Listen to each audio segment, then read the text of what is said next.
Gentlemen, my lecturate topic is QUAD. QUAD stands for Quadrilateral Security Dialogue, which is an informal security consortium and a platform, and whose participating countries are India, Australia, United States of America, and the island nations of Japan. It was an idea which was coined by the then Prime Minister of Japan, late Shinzo Abe, in 2007, keeping in mind the Chinese aggression and growing influence in the Indo-Pacific region. And it's first of a kind of naval base in Djibouti, and its maritime dominance in Indian Ocean region and the Indo-Pacific region.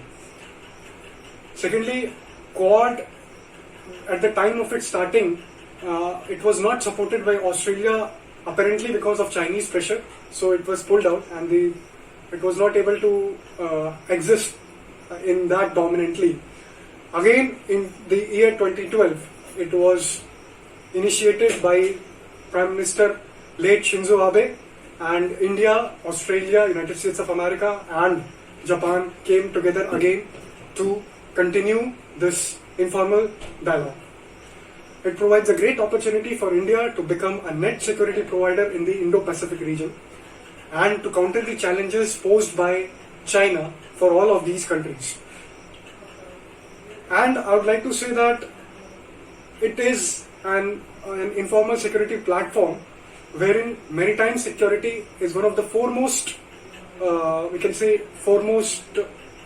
advantage for all of these countries, because it involves South China Sea, the Indian Ocean region, the Indo-Pacific, and other regions. Like for Japan, it poses a challenge for the Senkaku Islands, which is apparently being claimed by the Chinese government. And of course, Quad faces certain challenges, like to talk about certain challenges, it faces number one from the point of perspective of United States of America. So talking about USA, they want that their dominance in the Indo-Pacific region should continue, and that is why they are in there in the Quad. Talking about Japan, Japan has large trade relations with China, and also territorial disputes have been there. Like I have talked about Senkaku Islands in the South China Sea and in the island nations of Japan. So it poses a threat to them. Talking about India, like we all know, it poses a challenge in the border aggressions being taken out by China, and it also creates a deterrence in the form of China in the regular face-offs that India has been facing with China, the Doklam standoff, the Galwan Valley clashes. We all know that. Talking about so we are done with all these countries, and of course talking about the benefits posed by India. So India, being the member of Quad, has certainly big benefits. One of the key benefits is that all of these countries come together to have a multilateral exercise called Malabar in the Indian Ocean region, which is basically a naval exercise of all these countries. That is, all of these countries' navy participate in the Malabar exercise in the Indian Ocean region.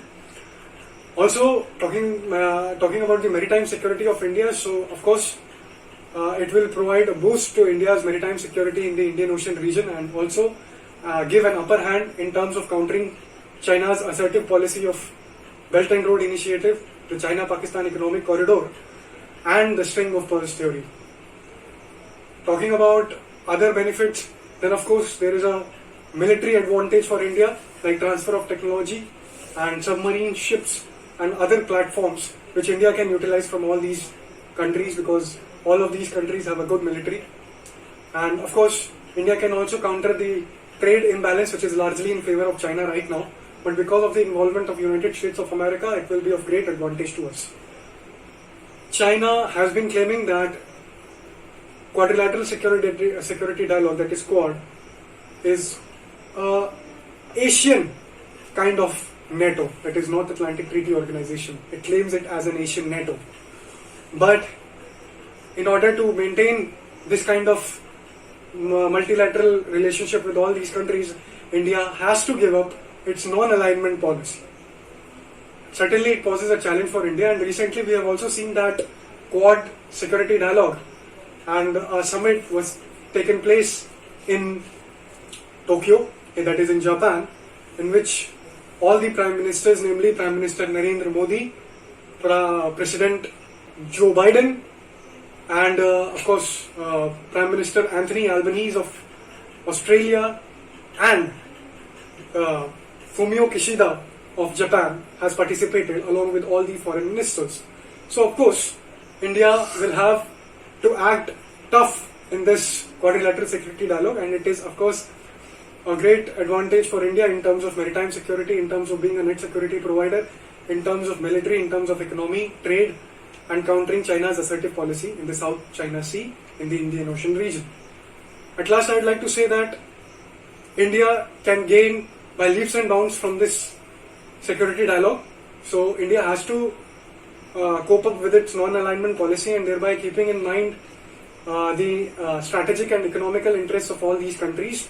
And of course, quadrilateral security dialogue should be promoted at the consortium level and at the international level. Thank you.